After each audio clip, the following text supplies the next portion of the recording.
Welcome to Soberly Speaking. I'm Julia Rangiheuia. Working in construction can often come with a heavy drinking culture. But for Liam, the pressure to drink was just one layer of his young life so far.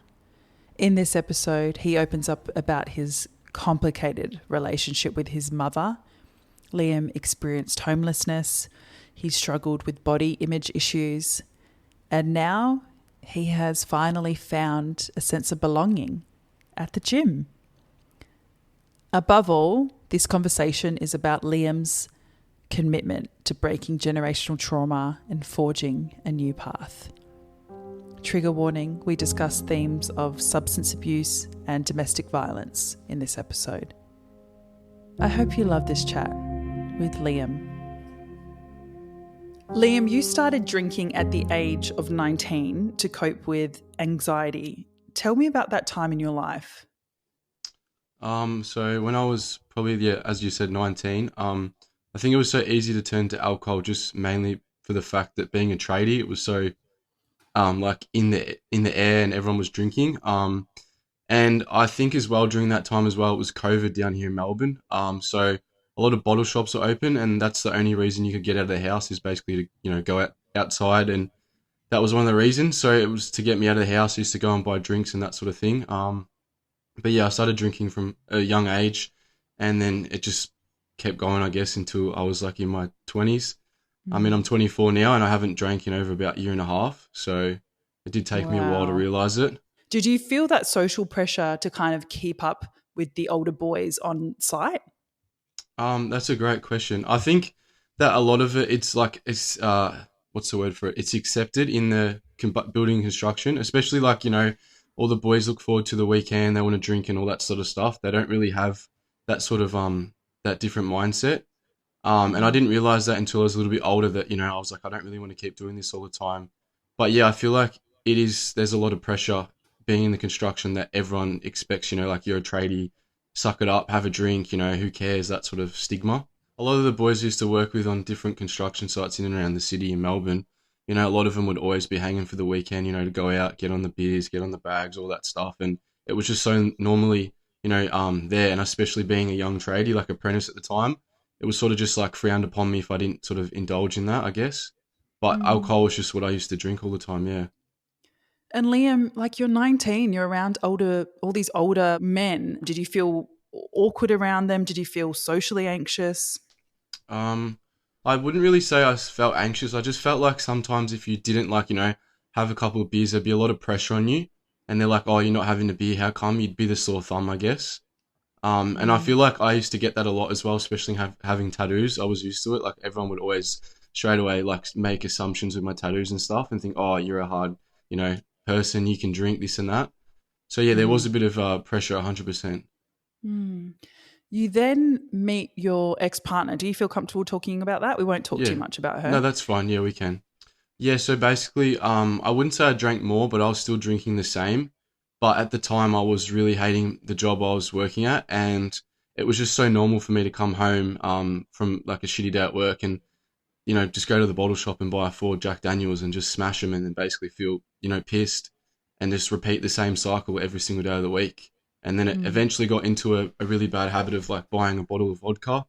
And I'd be having that. And my ex-partner always would say to me, you need to do something, like it's not healthy for you. And I'd always drink and work on my cars. That was my thing.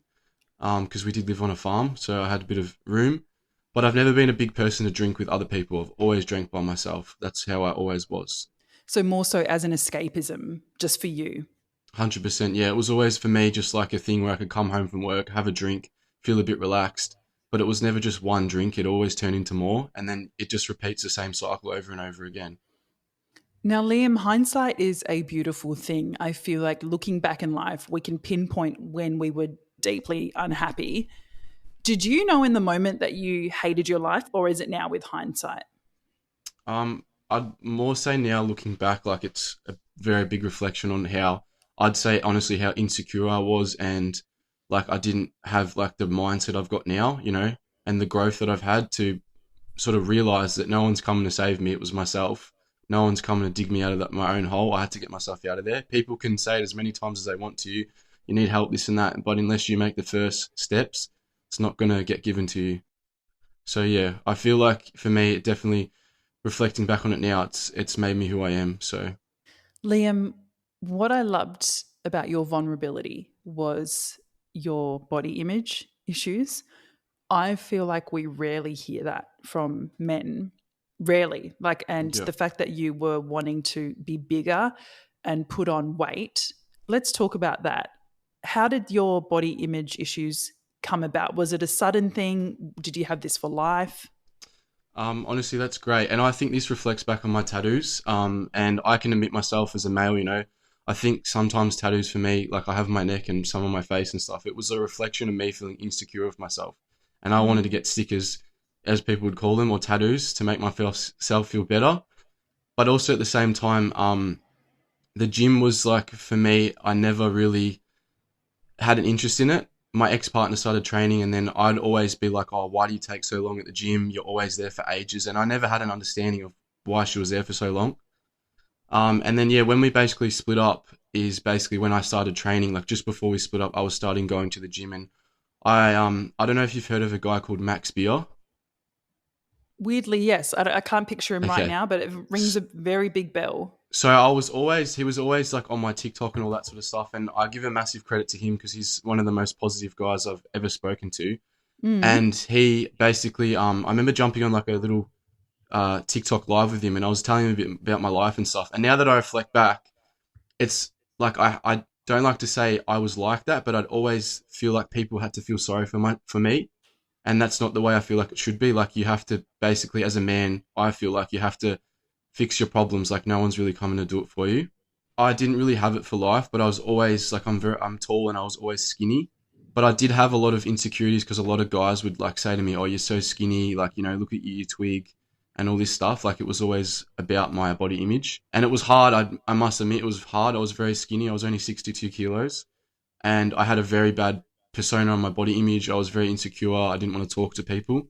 So I think that got into my head. And then one day I just, flicked the switch. I was like, I really want to make a change for myself and prove to myself that I can do better and, feel more confident and all that stuff. Did you take drugs, Liam? I'm going to say like, yes, I did. I used to smoke a bit of weed when I was younger. And it also got to the point where I haven't done any heavy drugs, but I will say in that instance, heavy drugs, there was, what's it called? It was so heavily around at the time on construction. It was called ketamine. Oh, yeah. I actually have a story once, where I was with my dad, and I was still in trade school at the time, and I was drinking on a work night, and I ran out of alcohol, and I remember I had a bag of ketamine, and I put half of it in my drink, and I didn't see how much was in it. And this is a very not proud moment. And basically, me and my dad went to go get dinner for the night, and we were in the car, and I just felt so out of it. And we got to the burger shop where we were going to eat dinner, and I literally felt like I was out of my body. It was so dangerous, and I never ever want to experience that again. And I remember my dad saying to me, "Oh, if you finish with your drink, I'll have the rest of it." And I said, "No, no, it's all good." And I tipped it out because he didn't know at the time about this. Does he say anything? Because it's very obvious. Someone who's in a K-hole is like the sloppiest. They almost are like unconscious. Did he say anything? My dad's always been a drinker. I wouldn't say he's a big drinker, but that's another thing. I was always around my dad drinking. It was always normal for him to have a glass of red wine and stuff. But I would say that he sort of got heavy on the alcohol when I was living with him, and he'd have a few drinks. So it was normal for me. But I think he just thought I was drunk at the time. To be honest with you, he must have just been used to me being like that. So yeah. When do you choose to go sober and why? So basically, when I split up with my ex, I sort of was already towards the end of our relationship not drinking. So I'd say that's when I decided to not drink anymore. And I decided just to like stick at it and just prove myself that I can be better as a person and work on myself. And yeah, it wasn't easy coming out of a 2.5 year relationship living with my ex-partner at the time. But I just used it as fuel and motivation for me to be better and prove to myself that I can be disciplined on myself and show up every day and, be the person I want to become. So you split up with her, you go sober, now you're at the gym. This is when you move back home. Yeah, that's correct. So we split up, and it's a bit of a touchy subject, but my parents, I did move back in with my mum and my stepdad. And during the time, I was obviously very emotional wrecked, as you can imagine, and I didn't have a lot of support. My mum didn't actually help me move back home. I had a few mates that helped me move all my stuff out. And yeah, I moved back home with my mum and my stepdad, and it was a three-bedroom house. So it was very small, and my two sisters were living there as well. And basically, I was just so heightened with all my emotions. And I think also the fact that my mum and stepdad had to accommodate that their son was back in the house. It was very like walking around an eggshell sort of scenario. Mm. And unfortunately, like I don't like to bag my parents, but they weren't any support to me at all. They weren't there for me for a shoulder to cry on. They weren't there as support. My sister has always been there for me. I'm very close with my sister, which I love. Um, but yeah, it was very tense. And then I remember having an argument with my mum, and my stepdad actually got really angry and pretty much cornered me into a bedroom and tried to punch me. So I went Okay. through a lot of emotions, and then that's when I started basically not wanting to be home and started sleeping in my car and sleeping at hotels. I was spending nearly $800 some weeks just in hotels, just trying to feel comfortable to live somewhere while I was trying to find a rental at the time. So you're technically homeless. You're experiencing homelessness. That's correct. Yeah, I rang up many places telling them that I was pretty much homeless, and I don't think as well that my parents understood how hard it was to get into a share house, especially coming from myself, someone with tattoos on my face. People judge the hell out of me 24/7. I'm very used to it, but until I open up and speak to them, they actually realize that I'm a nice guy, and that sort of thing. But it was very hard for me to find a share house, and I don't think I actually messaged you this, but I did go through like quite a lot of troubles finding that right sort of share house to move into. Yeah. Um, but my parents didn't understand how hard it was to find a place. They thought I was just being lazy and comfortable again, but I was genuinely trying to still find a house to move into. I want to talk about your mindset during this time of you experiencing homelessness. You know, you don't obviously feel safe in the family home. You don't feel like you're supported. What keeps you off the drink? Because that would drive any average person straight back into the arms of alcohol. Yeah, 100%. I think for me, it was just reflecting on how far I'd come, even in 6 months, the progress I'd made in the gym and just the different shift in my mindset and being positive. But I'd always have this, like this, I guess, stigma that I was like, oh, it's always my fault, which it is, and I had to get myself out of that like situation and be like, all right, well, this has happened, I've got to fix it. But getting back to what you were saying, I think it was just I didn't want to go back into that same pattern of drinking again. I wanted to be better, and I wanted to change as a better person. And it's so easy to, like so many people, it's so easy to fall back into the trap of just drinking again because it's so easily accessible. It's like, you can go out to a dinner and there's drinks there. And another thing I don't really like now is, especially being like sober and not drinking, is so many people, especially at Christmas time, like my family were like, oh, are you going to have a drink? And I was like, no. And they're like, oh, you're not drinking. And I'm like, no, I don't want to drink. And I don't like Mm. people that try and force you to have a drink. They should respect your decision if you don't want to drink. It's like you're frowned upon because you're the sore thumb. Where in the timeline have we left the construction job? Are we still working that job throughout this ordeal? So I was still an apprentice at the time, and I'm pretty sure towards the end of my ex relationship, I was qualified, and I found another job and started working that. But during this whole ordeal, I actually did lose my job, and I did actually say to my boss that I was going through some things, saying to him that I'm pretty much experiencing homelessness. I don't have anywhere to live, and work was my escape at the time. It was like I get to go to work, I can be there for 8 hours a day and just do my own thing and not have to worry about my home life. Um, but yeah, it wasn't long after that I actually got dismissed immediately, which was because I had a bullying incident at work where basically I had a guy that I personally think was heavy on the alcohol the night before, and he snapped at me and I didn't appreciate it. And I said to him, "Don't speak to me like that again, please." And I remember calling my boss, and this is another thing in the construction industry is like it's so like just suck it up, you're a man, just get it on and over and done with. And I remember calling my boss up and saying, "Hey, look, I don't feel comfortable working with this guy. We've had an incident." I said, "I'm calling you as my boss. I don't feel comfortable working here. Can you send me somewhere else? Otherwise, I'm going to go home." And he basically said to me, "Oh, we're all real men here. Suck it up and go and work with him." And Hate that yeah, mindset. and I said to him, "Look, I don't feel comfortable." And basically from then I said, "All right, if that's the case, you don't have anywhere for me to go. I'm going to go home." And he said, "I don't think that's a good idea." And the following day I got sacked immediately. So sacked without pay or anything?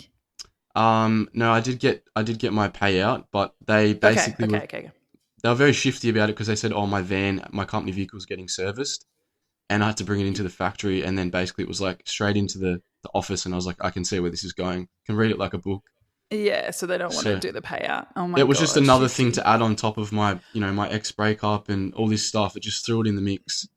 Liam, I was about to say, like, to almost not to get dismissed immediately, almost without pay if they got away with it. The breakup, the homelessness, like, what is your support during this time? Like, how do you get by? I don't know that you said gym, but like, honestly, are you waking up every day doing gratitude? I need to know as a punter, like, what are you doing to get through this awful time? So when I was going through it all, I think it was more just like I had to be positive and say like, the way I'd say is like, especially with my family situation is I'd always say to myself, I don't want my future kids going through what I've had to go through, especially reflecting on it now, thinking that I was living in my car and, I'm not putting my mum down because I do love her, but still at the same time, not calling me and checking up on me. It was really hurtful.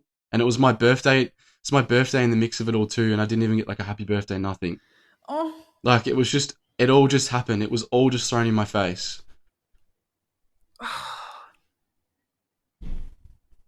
oh my God, that almost makes me want to cry. It's I don't know why I don't that's want the to shed a thing. tear either. Yeah,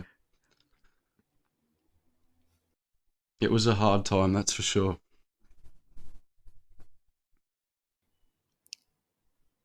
It's just you already feeling so unlovable. I'm going to take a wild punt, feeling like no one loves you, you're not safe with anyone. Yeah, And then to not have anyone call on your birthday is like, it takes 2 seconds. Oh, Liam, you're such a great. Oh, can we talk about experiencing homelessness and actually the logistics? yeah. So I think it was more just like living in my. I remember spending a night in my ute at the time at the beach, and it was shit. Like I just had no one, and it was a shit sleep. But I still got up the next day and went to work. Like I don't know how I Mm. did it, but I did. But I think especially for me, living has always been I haven't had a place to call home, you know what I mean? It's always been uncertain, and my sister can understand the same thing with me as well because we've always moved around so much. So it was always hard to find somewhere like home, you call it. So yeah, when I was like living in the hotels and stuff all the time, it was just it was just a shitty feeling because I was like, I don't know how long I'm going to be here for until I find a place. And in the midst of it all, I was trying to find a rental house, like a share house, and people promised me the world, and then they never got back to me. And then you also need like 4 weeks bond. You need, sometimes they want references, and someone experiencing homelessness. That is so hard to do, so hard to do. I'm going to assume you eventually found somewhere to live. Yeah, so currently I live in a share house now, which I love. I've been here for about, I'm going to say 4 or 5 months, and my housemates are the best. I feel comfortable here. I feel like I'm at home. It's great. Ah, the good news story I needed, Liam. Can we rewind a little bit? You wrote to me something about a very, how do I word this? A very disastrous event. Are we legally allowed to talk about it? So pretty much I'm still facing them, I guess you could say, which will be soon. But yeah, it was in a how do I say it? Split second decision that I really wish I didn't go down, and unfortunately I got to deal with that now. For me, cars was always my thing, and it was just late at night, and I just decided to speed really heavily. So You're facing those consequences now. that's correct. Yep. Mm-hmm. Yep. You're sober. You didn't turn back to drugs or alcohol. Can I ask what your relationship with your mother is like now? It's funny you say that. Because I'm honestly quite emotional today about it because my poor sister, as I was saying to you, she broke down. And I went out maybe a couple of weeks ago for my little sister's, which is my half sister, her birthday. And I always feel like my mum's very stressed, and she always projects her energy onto others.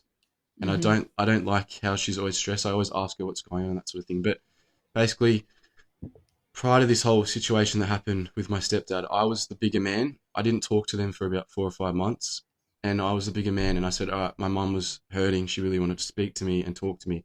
So I got out of my comfort zone and I went over to my parents' house. I said, look, I know what's happened with my stepdad. Let's just put it behind us and move on. And my mum was so over the moon with it. And fast forward to now, I still feel like there is a bit of tension with my stepdad. And yeah, as I was saying, we went out for that dinner and it just didn't feel right. It was very hard because especially with my sister talking to her that we were at my little sister's birthday and I really didn't want to go, but I did for her. But the thing is, it was like to my sister, I was like, my mum always promised to do something for my birthday and we never did anything. And it was like, it was really hard for me because I was trying to comprehend that we're going out for dinner for my little sister, but nothing ever happened for me. Yeah. That's completely understandable, Liam. Yeah. Completely. Have you ever raised it with her? I did actually send her, my mum, like a big message and stuff and spoke to her about it. And she just hasn't spoke to me in probably about 3 weeks. So Did that feel therapeutic to do, just to write it and send it? I feel like I just needed to do it because it was a constant thing that was happening all the time. And especially after today, it's just a reflection that, like, I hate to say it, but you don't have anyone to be there to support you but yourself. Like, you have to be on your own 2 feet in life. I mean, Mm. everyone's got family, but unfortunately, every family's different. And for me, it's just, I don't really have that support. I've always just been by myself or with my sister. Liam, how has your mindset shifted from Liam, who was 19 on the construction site, who fucking hated his job, who was drinking? How has your mindset changed to the Liam that sits in front of me today? I think, honestly, I'm going to give a lot of credit to the gym. It's more, it's got me out of my comfort zone. And I wouldn't say like you have to be, there's a difference between loving the gym and being like very enthusiastic about it. But for me, it's more like the days I don't want to go to the gym and train are the days I go because it pushes me mentally and it makes me disciplined on myself and it proves to me that I can do anything. I can show up, no matter what happens in my life, I can just still show up and prove to myself that I can do things. But I think Mm. the gym is definitely a big thing that shifted my mindset and I've met so many positive people in there. And also, it just made me so much more confident in life. I can walk up to people, have a conversation. I love to say to people, like, I saw a guy a couple of days ago and he looked new in the gym and I went up to him and said, oh, I hope you have like a great workout. And he was ecstatic about it. Yeah. The gym also offers you a community and finally like a place to belong and where people remember your name and they say hello to you when you enter. And I know that these sounds like such small things, but I remember when I first went sober, instead of going to the pub every night where people remembered my name there, I swapped it and I went somewhere where I still felt like I belonged. Liam, do you feel like you finally belong somewhere? Yeah, 100%. I feel like the gym is my place. It was where I was like destined to be. Just that, like you said, with the people, you walk in there and I mean, you can have the shittest day at work, but you go into the gym and you see people and it's just like a nice, friendly, smile and you train and you feel 10 times better walking out of there. So it's still not the easiest time for you because currently on this day that we're recording, you are going through a court case. That's Are correct. you going back to all of those little like tips and tricks you did when you were experiencing homelessness or when you were at your lowest days? Are you waking up and making sure that you go to the gym? Are you making sure that you have all of these good habits just to Yeah, stay in a more positive mindset? 100%. I used to always feel like it's easy to stress about unknown things, but there's no point doing that in life. Just control the present moment. So yeah, definitely just the gym, being around like my sister, supportive people, and that sort of thing. Yeah, Mm. Liam, why is it so important for you? And you've already touched on kids, which as a 24-year-old straight man, I don't think that comes up a lot. Why is it so important for you to be a good role model and to be a good dad? I think just I don't want my kids to have to go through what I've gone through, and I want to break that childhood trauma and those childhood like I'm not sure how to word it, like those easy like sort of habits that parents create, I guess, and that Mm-hmm. sort of thing. And especially my sister, she works in childcare, so she talks about kids a lot. So, and she tells me a lot about how, people and families are and, how easy it is for them to just be like lazy on their kids and that sort of thing. What is something that you can tell any young man out there who might be experiencing homelessness, might be at the depths of their addiction? What advice would you give them? Reach out for help. Don't be scared to cry. Let it out. As a man, we have feelings, emotions, and it's normal. Of course. Liam, you've really shocked me. I see you, and I just feel so honoured to chat with you. No, that's okay. I really appreciate it. Thank you. Thank you so much for listening to Soberly Speaking. We are now dropping episodes every Mondays and Thursdays. You can catch the Monday interviews, the full episodes on YouTube at Soberly Speaking. We are also on TikTok, on Instagram. If you're listening on Spotify or Apple, hit that follow button to stay up to date with all the latest episodes. All my love.